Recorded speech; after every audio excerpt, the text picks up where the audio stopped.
Hey, so continuing with fuck that. Let me start again. Continuing. No, we're going with that. We're going with that. Scene. So we're talking about Dark Souls 2. We all were able to get hands-on with it. I'm Ryan Stevens. This is Justin Spear and Patrick Morales. And I think we were overall happy with what we saw at E3.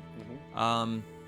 I think, you know, the biggest point, just to kind of skip along, because they talked about a lot of stuff and they showed a lot of stuff, but the Mirror Knight was the boss at E3. Yep. And it's pulling back, it's referencing back to the old monk from Demon Souls, where it's doing the Forest Covenant kind of did this in Dark Souls a little bit, but it's doing the interesting thing where a player is kind of brought into a boss scenario. Sure.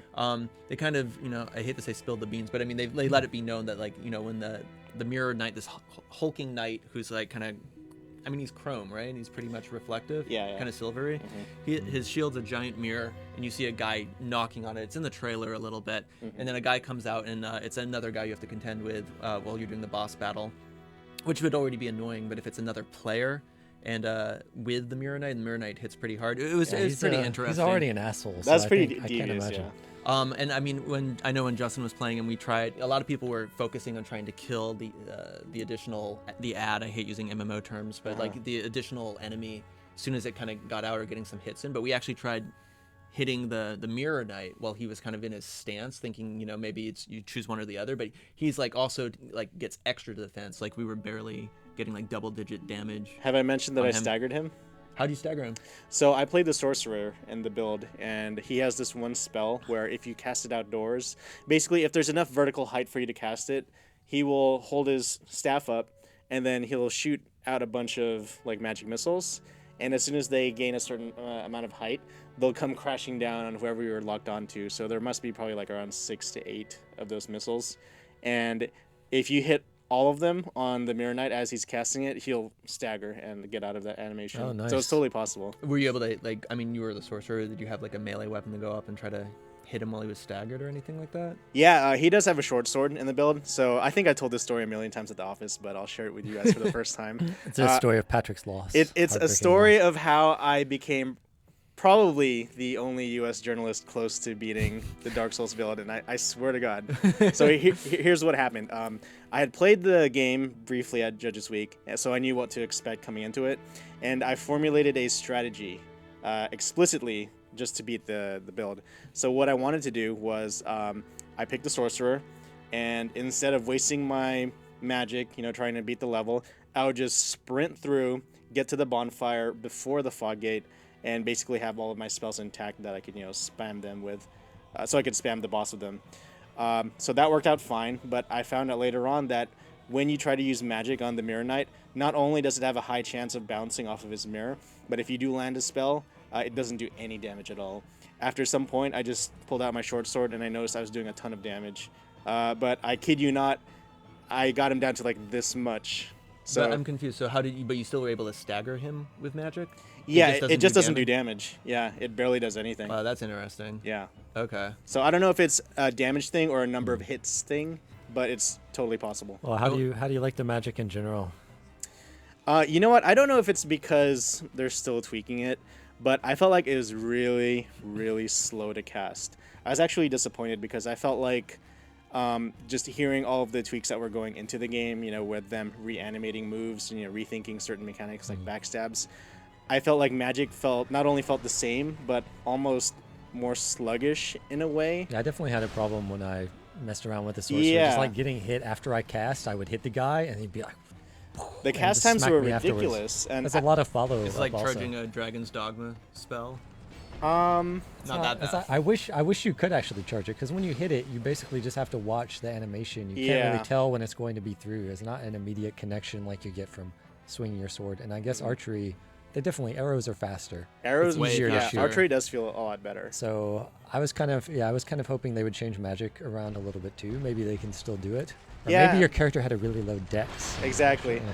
But you know, even with 0 dex in Dark Souls, you still had a pretty decent cast time. You know, I feel like I could cast, you know, Crystal Soul Spear decently fast. But here it definitely felt like a risky proposition, and you know, especially with a crazy boss like the Mirror Knight. So I mean, I guess we kind of jumped to dessert right away with the boss. I think we all thought he was pretty interesting. I mean, he's a standard large kind of humanoid guy. I don't think you could parry him. I don't know if anyone tried. Yeah, I didn't try. I mean, a couple bosses were parryable in the last game. Gwyn. Yeah. I did Probably the do a most lot famous. of parrying of normal enemies though. Yeah, well, I guess the Did it work in this out. build? Huh? Did parrying work in this build? Oh yeah, I had a lot of problem at first because the first character I tried was a sorcerer. And I was trying to parry with his shield. It has a really weird animation. I'm not even sure that it can parry. But once I switched to warrior or temple knight, I was getting him pretty consistently, and it actually knocks the other guys down. Could you feel that, like, again, with the kind of the whole whiffing with the backstab, could you feel that new kind of timing where it's not like hitbox, it's more, what did they say? It's not just about the timing now, it's about actually following through, right, and actually delivering the hit? I mean, that...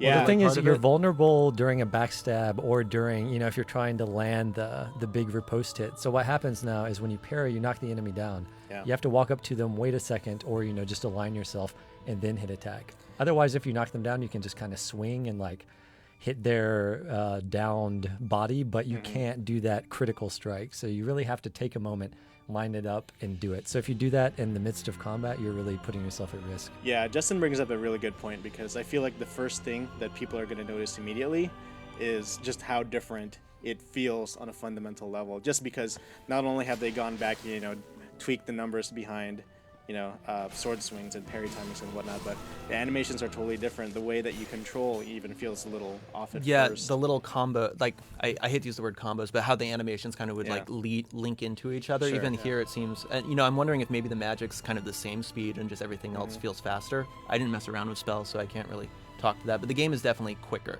Yeah. And I think that it takes into account the hitboxes and stuff like that. And I did you end up messing around with the what do they call the guy with the two swords? The dual swordsman. That would do it. Yeah. Mr. Two Sword. Which had, they were talking about stances. You can hold 3 weapons in each hand instead of 2, so you can, still kind of have your talisman, your shield. And they, but with stances, I felt like there is this kind of idea of, like, yes, everyone knows you could hold 2 weapons before, but now there is a kind of the follow through. It didn't really quite click with me with my brief time, but the guy who was demoing it definitely made it look like a pervasive, like a way people are going to want to explore. I mean, we've seen a lot of glass cannon builds for PvP for Dark Souls, so I am curious how all these things, once you add in things like rings and other like magical elements, if people are going to be all out offense. Quick sidebar, just speaking about gear and using talismans and stuff. One interesting thing about the sorcerer was that he had a spell which was basically a self buff. I think it might have been a miracle. But instead of using the talisman to cast shield, it, right? Yeah, use your shield, which is really weird. So I'm wondering were you sure what the buff did? It didn't tell me, Okay. but from what the rep from Namco Bandai was saying, it just gives you a flat buff to both attack damage and magic damage. So I think that's interesting. I think it's cool that they're experimenting with weird magic and item combos like that, and I hope to see something more interesting too. Yeah, I always felt like items could use a couple more intrinsical effects and still have function beyond the effects that they give. You know what? One of the other things I noticed about, you can pick dual swordsman, but I feel like anyone would be able to dual wield. And if you're a dual swordsman, you have a shield. I mean, you have a shield on your left hand. So if you get to a point and you're like, wow, I know I'm not going to be able to evade all these guys.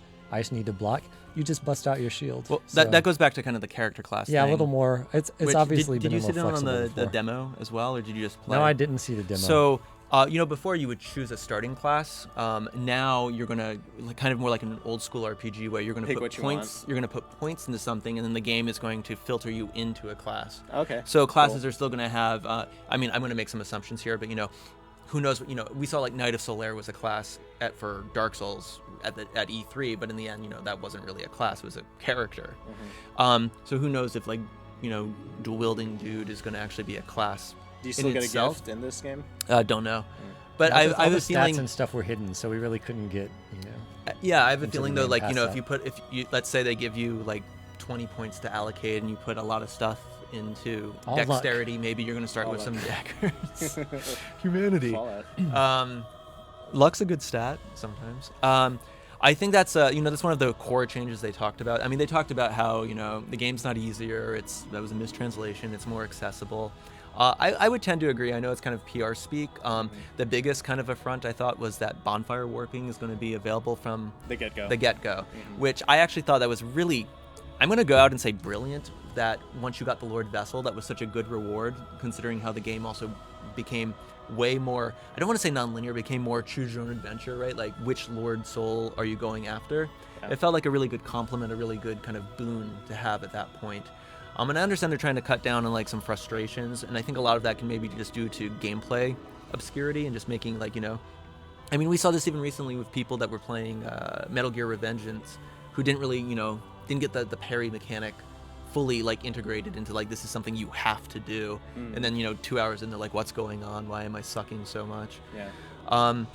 I don't know. Do you guys have a feeling about bonfire warping from the get-go?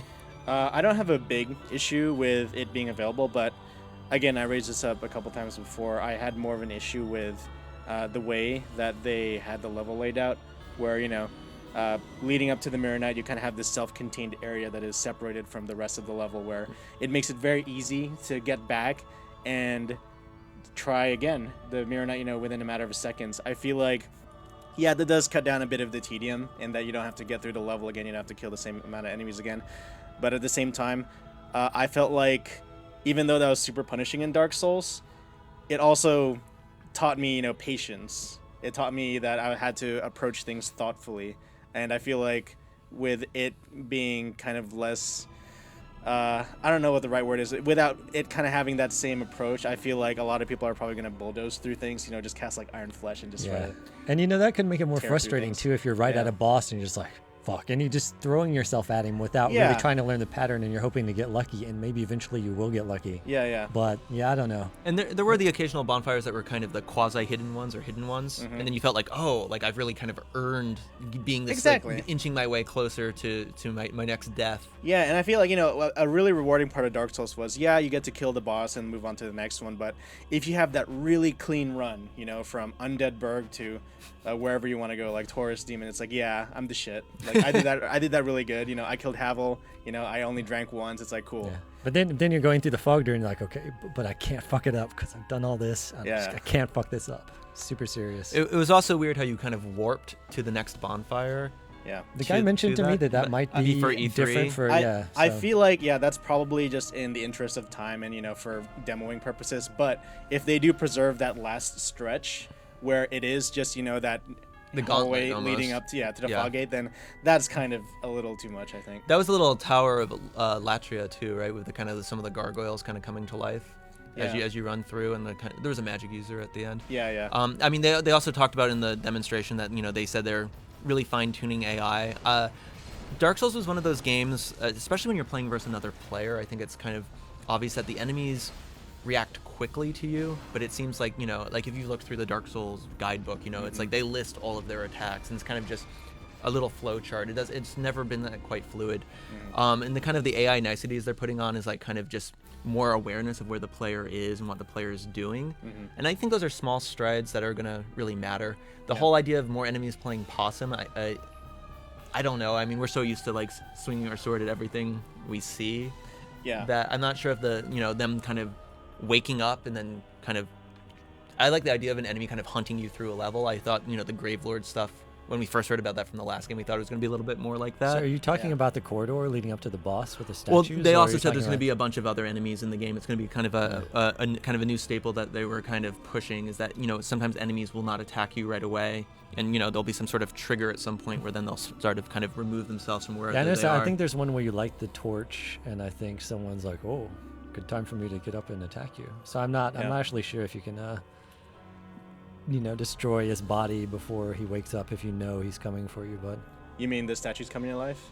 No, not the statues. Before, when you have to grab the torch and you run past the Ninja Turtles. At the end, I just I made a beeline straight to the boss because we had really limited time. I wanted to take a few cracks at it. So you can hit the Dreglings pretending to be dead though.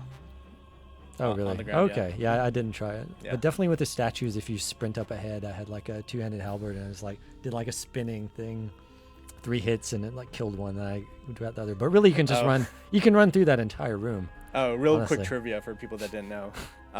So that room leading up to the fog gate, you know how there's a bunch of unlit candles in the walls? if you guys didn't know, every time someone dies in that area, a candle lights up. For y'all who don't know. Pretty cool. Too spooky for me.